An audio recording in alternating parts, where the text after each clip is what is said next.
сояқтың бәрін жалап алған. Ақшасын беріп тұрып, менің алдым жауып, менің алдым мақпаған олар. Негізі. Енді қандай, сосын енді тергеу неше уақыт жүрді сонда? Ода почти бұл 2 жыл. Астам болды. 9 айға жүрген жоқ ешқандай іс. Автокөліктің ішінде болған 7 адамның жарақат алғандарын айттыңыз енді. Оларға сараптама жүріп, олар жаңағы жүргізуші деп танылды ма? Ондай ішінде болған жоқ. Олар менің өзім бәрін танысты. Сізге енді моральдық материалдық шығындар келген шығар енді? Ол жоқ, қазір кешірім сұрағанда жоқ қой олар. Енді арыз жазып, бірақ прокуратура бір жұмыс істеп дегеннен жоқ. Наоборот, сол істі жапқысы келді олар. Бірінен бірі тартып. Талғардың больницасында бір жеті жаттық, реанимацияда күйеуім жатты, бір ешқандай да милицияны түрін көрмедік. Бір түнде бір прокурор звондады, прокуратурадамын деп звондады, түнгі 1-де звондады. Мен прокуратурадан звондап тұрмын, сіз мындай айтып бере аласыз ба деді. Сосын мен айттым, мен сізге кім екеніңізді білмеймін дедім. Тергеу алатын болсаңыз келіп алыңыз дедім. Ештеңе айтпаймын сізге дедім да, өшіріп тастадым жаңағы телефон. Сосын мен үйге шығарды, үйде 9 ай төсек тартып жатты. Мен жұмысымнан да айырылдым, күйеуім қасында отырдым. Бала-шағам бәрі авариядан шок алған, барлығы үйде, барлығы ауырып, бәрі қызметтер жаңағы аварияны сызған. Ол айтты, келіңізде еш нәрсеге қарсылығым жоқ деп, кінә тақпаймын деп, жаңағы қол қойып кетсеңіз, алып кетесіз деді. Істі қайта жауып тастайды. Мен бардым да, сосын арыздандым. Біреуіне бір-біріне жұмсайды. Қазір мен ананы шақырып келейін, жаңағы жол апатын қарастыратын инспекторды шақырып келейін деп, сөйтіп біріне бір сілтегеннен кейін мен баса көктеп прокурордың есік алдына бірақ бардым. Сосын ол айтты, баратын жағымызға Астанаға дейін бардым, Астанаға барыңыз керек болса деп сөйтіп айтты жаңағы прокурор. Стоянкаға бардым, машинаны көре кетейін десем, жаңағы соққан баланың машинасы стоянкада жоқ болып шықты. Прокуратураға бардым, қандай сот болыпты ғой. Бізге нағып ескертпеген, қалайша ол сонда алып кетеді машинасын, біздің машина тұр, оның машинасы жоқ. Десем, ешқандай да сот болған жоқ, оны кім айтады дейді. Енді ол баланың машинасы қайда дедім. Сөйтіп едім, сіз неге барыңыз? Арыз жазам дедім, мен өстіп деп едім. Сіз бұл жаққа арыз жазбай ақ қойыңыз, РУВД-ға барыңыз, РУВД-да сізге бәрін түсіндіреді деді. Сөйтіп арызданып, машинасын қайтадан алып келді. Ісіміз 2 ай гаишниктерде жатқан. Одан 2 айдан кейін тергеуге түскеннен кейін ол жайында қалған, ол қарастырылмаған да, ол документ жан жақта шашырап қалған.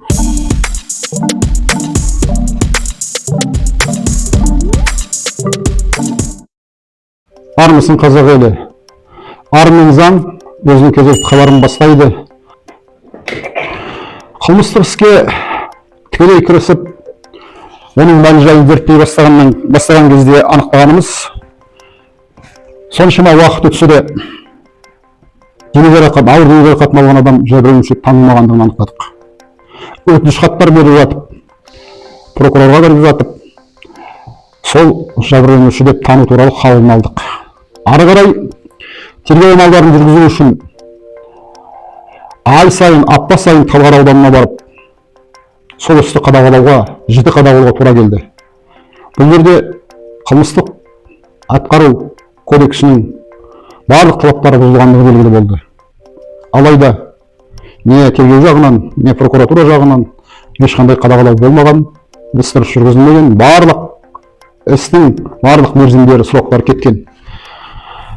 Мынау ауыр жарақат алған адам 9 ай бойы үйінде қозғала алмай, аяғы 2 жерден сынған, балдақпен жүріп қозғала алмай жатқан, жұмыстан айырылған, әйелінің жаңағы мұрын қуысы сынған, мұрны сынған, ол да ем алған, жас балалар бар, олардың жаңағы басынан жарақат алған бар, жаңағы автомашина соғылған, көлік соғылған кезде арт жағында отырған бір 7 жасар бала алдыңғы әйнектен шығып кеткен басыменен.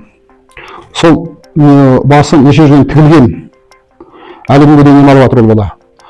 Алайда сондай жарақаттар болғанына қарамастан, тек қана мынау мұрындап отырған жаңағы ауыр жарақат алған азаматқа ғана сараптама тағайындалып, оның дене жарақаты ауыр дене жарақаты екен деп анықталған, ал басқаларына сараптама тағайындалмаған. Осындай жұмыстарды тергеуші, анықтаушы дер кезінде жүргізу керек еді. Біз кіріскеннен кейін барып, өтініш хаттар түскеннен кейін барып, іс ары қарай жүрді. Бірақ енді жол көлік оқиғасы 22 жылы болды, біз 23 жылы ақпанда кірістік, уақыт өтіп кетті. Бұндай сараптамалар дер кезінде оқиға болғаннан кейін тағайындау керек еді. Алайда ол сараптамалар тағайындалмаған, оның тағайындау мүмкіндігі де жоғалған. Сондықтан да біз барлық мүмкіндігімізді пайдаланып істі ары қарай жүргізуге тырыстық. Енді біздің ең бірінші жаңағы істі қалпынша жүргізу үшін, дер кезінде аяқтау үшін кімге барамыз? Біз тергеушіге барамыз. тергеушіге еш рет бардық, анықтаушы. Бұл жол көлік оқиға бойынша анықтаушы дейді, дознаватель. Оның істі бітіруге құлқы болмағандықтан жаңағы ауданның прокурорының замына бардық, орынбасарына, тергеуді бақылайтын. Оның шамасы келмегендіктен, шамасы келмеді ме жоқ, ары қарай істі бітіруге іс-әрекет жетпеді ме, онан сол ауданның прокурорына да кірдік, оның да уәдесін алдық, міне бітіреміз, ана бітіреміз деген. Бірақ іс бітпеді. Іс қалай 2022 жылы топталып бір папкаға тігілген, даже тігілмеген, кейбір іс құжаттары сол күйінше анықталмады. Іспен танысып, істегі барлық құжаттарды көріп, ары қарай тергеу амалдарын жүргізу үшін неше рет өтініш жасағанымызбен, не прокуратура жағынан, не тергеу орындары жағынан ешқандай өзгеріс болмады. Енді мынау заң талабына сай олардың үстіне шағым жаздық. Алматы облысының ішкі істер басқармасының қабылдауына жазылып, ол жерде бүкіл іс құжаттарын айтып, дәлелдеп, істің неше уақыттан бері, ұзақ уақыт бойы ешқандай тергеусіз жатқанын, қозғалыссыз жатқанын дәлелдеп айтып бердік. Сол жерде тапсырма берілді, бұлай істейсің деген уәде берілді, бәлен уақытта бітеді деген уәде алдық. Алайда сенен қойым сен болсаң дегендей, оның бәрібір күйсеген ауыздың босқа әңгімесі болды. Одан да нәтиже шықпады. Енді жоғарғы бас прокуратураға, ішкі істер министрінің өзіне қабылдауына жазылып, ол жаққа да бардық. Ол жазған арыздарымыздың бәрі қайтадан айналып, қайтадан келіп әлгі қазан шенеунік қайдан құлақ шығарса дегендей бәрін қайтадан айналып Талғар аудандық прокуратурасына жібереді. Талғар аудандық прокуратурасы ол арызды қайтадан аудандық ішкі істер бөліміне жібереді. Аудандық ішкі істер бөлімі тергеліп жатыр деген кезекті бір жауабын жібереді. Сол белен мынау әлгі шеңбер айналып қайтадан келіп аудандық ішкі істер бөліміне тіреледі. Ол жерден ештеңе шықпайды. Енді амалдың жоғынан аппарат президентке жаздық. Сол жаққа жазғаннан кейін ғана барып, ол жақтан тікелей нұсқау беріліп, сол нұсқаулар арқылы тергеушіге тапсырмалар берілді, ауданның прокуроры тапсырмалар берілді, облыстың басшыларының тапсырмалар берілді. Сол арқылы іс қозғалды. Бірақ соншама уақыт бойы сөз бұйдаға салынып, әрекетсіздікке салынып, соншама уақыт бойы адамдарды әуре сарсаңға салып, мынау 9 ай бойы жатқан, төсекте жатқан жәбірленушіні әбден итін шығарып десек болады. Жүйкесін жұқартып, істі ары қарай жылжытпай қозғамай отырған полиция қызметкерлеріне, тергеу орындарына айтасың. Соның бәріне көзіміз жетті, басымыздан өтті. Бірақ енді сол табандылықтың арқасында, сол заң талаптарын сақтай отырып, барлық заң жақтарын іске қоса отырып, барлық жерге арыздарымызды жазып, өтінішімізді жазып, барлық жерге барып, Астанаға барып отырып, осы істі алға қарай жеткізіп, түбіне дейін жеткізуге тырыстық, и соны осы істі бұл жаңа жеткіздік. Енді бірақ біз кіріскенге дейінгі 9 айдың ішінде ешқандай жаңағы тергеу амалдары жүрмегендіктен, және сол тергеу амалдары уақытында жүрілмей уақыт өткізіп алғандықтан көптеген мүмкіндіктер, дәлелдемелер жинау мүмкіндіктері жоғалған. Жаңағы жол көлік апатының кезіндегі көліктің ішінде болған бірнеше адамдардың сараптама жүргізілмеген, оларды жәбірленуші деп танылмаған, оларды кейіннен біз кіріскеннен кейін жәбірленуші деп тану туралы жаңағы өтініш хаттарымыз орындау мүмкін болмады, өйткені уақыт өтіп кетті. Кезінде сол кезде істеу керек еді оны. Ол кезінде мынау тергеу амалдарының, тергеу орындарының әрекетсіздігінен осындай оқиға болған. Ал енді осылай істі тергеу орындарынан бітіріп іс сотқа жолданды. Сотқа келгеннен кейін қандай жағдай болды? Ол жерде де мынау Талғар аудандық сотында болған бір оқиғаларды айтып өтпесек болмайды.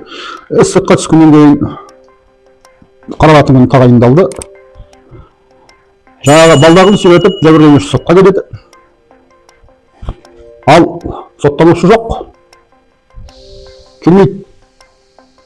Неге? Ол жұмыста екен, қол тимейді екен. Сот екінші рет тағайындайды, екінші рет тағы да әрең дегенді алдыртады, сотқа келеді, сот басталады. Іс қарау, сотта іс қарау негізінен басталады, құқықтары түсіндіріледі, процессуалдық кодекске сәйкес. Енді жауап алу басталады. Соттың ортасына келеді да тағы бір куәгерді шақыру үшін сот кезекті сот отырысын тағайындайды. Енді бір ай өтеді. Сот жоқ. Отырыс болатын сот болмайды. Бір айдан кейін не болып жатыр деп Талғар аудандық сотына барсақ, хабарласып барған кезде естігеніміз сот ауысып кетті, судья ауысып кетті, енді басқа судья қарау керек дейді. Енді оған да көндік. Басқа судья істі қабылдап алады, қайтадан тағынан басынан бастайды. Тағы да сотқа шақыру, тағы да сотталушы тағы келмейді. Оған сот қайырмайды. Оған соттың жаңағы ешқандай реакциясы жоқ. Келмей қалды, келесі жолы шақырамыз дейді. Өткен сотталушының уақыты жоқ екен, жұмыста екен, қол тимейді. Сонымен келесі сотқа келеді. Енді бәрін қойшы, соттың үстінде судья сотталушыға күнәңді мойындайсың ба? Жәбірленуші екінші топтағы мүгедек болып қалыпты. Осыған келген шығындарды өтейсің ба? Екеуі мүмкін өзара келісімге келіп, бітімгершілікпен бітіретін шығарыңдар істі деп сұрақ берді, уақыт берді. Ал енді сотталушы қасқайып тұрып айтқаны, күнәмді мойындамаймын. Сотталушы өзі кінәлі, жәбірленуші өзі кінәлі. Жәбірленуші соттауыңыз керек, мен емес деген әңгіме айтты. Оны да қойшы. Олар кімнің құқы, мойындай ма, мойындамай ма? Ал енді сондай әңгімені естіп отырып, сондай жауабын естіп отырып, сот уақыт берді. Сотталушыға уақыт берді. Кәдімгідей біраз уақыт берді. Сен ойлан, мына кісінің, мына адамның жәбірленушінің шығындарын өте. Өстіп жаңағы қылмыстық істі жабуға болады. Бұл өйткені жеңіл қылмыстық істерге жатады. Осы жұмысты жабуға болады деп. Алайда сотталушы ол жаңағы кешірім сұраған емес, жаңағы өтінген емес, кешірім де сұраған жоқ, сұрамаған. Тағы да айтайын, қасқайып тұрып, сотқа мен ешқандай күнәм жоқ бұл жерде. Сондықтан да мен кешірім де сұрамаймын. Мен шығынды да өтемеймін деген әңгімесін айтты. Енді бұл жерде қалыптасқан сот тәжірибесі бойынша, сот практикасы бойынша, егер де қылмыскер өзінің кінәсін мойындамаса, егер де қылмыскер келген шығынды, жәбірленуші келген шығынды өтемесе, басқа да жаңағы қылмыстық жауаптылығын жеңілдететін мән-жайлар болмаса, қатаң жаза беру керек еді. Енді бір қызығы, сот үкім шығарардың алдында тағы бір тағайындады, кезекті отырысын. Сот жарыссөзі болады, содан кейін үкім шығады деді. Ал сол сот үкім шығатын күнде сотталушы тағы келмеді. Бұндайда не істеу керек? Бұндайда сотты сыйламағандық деген болады. Қылмыстық іс жасап отқан адам, қылмыскер адам соттың есінде отырған жоқ. Соттың тағайындаған күнін біліп отыр. Өзінің қорғаушысымен келіп отыр. Қай күні болатынын, уақытын, сағатын, күнін. Соған қарамастан менің жұмыстамын, қолым тимейді деген сылтаумен сотқа келмеді. Ал судья не істеу керек бұндай жағдайда? Судья дереу қамауға алу керек еді. Біз осы мән-жайды көрсетіп, өтініш хат бердік сотқа. Мынау не сұмдық? Тергеуді сыйламай 2 жарым жыл жүрді. Жандайсып. Енді сотты сыйламай сотқа келмейді үкім шығаратын күні. Соны не істеу керек? Мерке бала болды ма? Сіз қамалғаныңыз? Құрметті сот.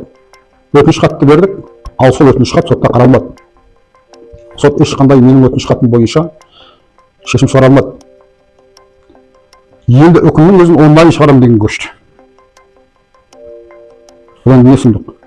Жәбірленуші балдағын сөйлетіп, инвалид түрінде, мүгедек түрінде сотқа келіп отыр. Ал сотталушы келмейді сотқа. Өйткені ол жұмыста қол тимейді. Мұндай сұмдықты көрдіңіздер ме? Соған қарамастан сот үкім шығарды. үкіні адам таңғаларлық.